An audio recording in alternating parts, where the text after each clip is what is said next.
Good morning, guys. So here we are for chapter 2.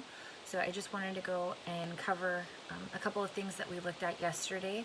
So if you remember, chapter 1 was all about what Camp Green Lake looked like. So it described the setting, what was around it, and also what the facility looked like.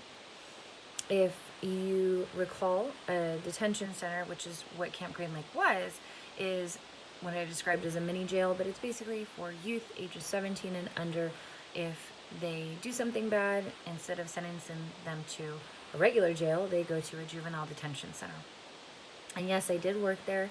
I worked at a couple different facilities at one point earlier in my career, so it was a lot of fun. I don't think it was bad. The kids just took a wrong path for a second, and they had every opportunity to get back on path with us.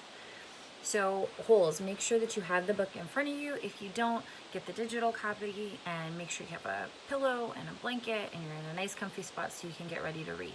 Chapter 2 is pretty short, and after that you'll have one assignment, which is just vocabulary. It shouldn't take you very long. Okay, with that said, I'm going to go ahead and start. Chapter 2. The reader is probably asking, why would anyone go to Camp Green Lake?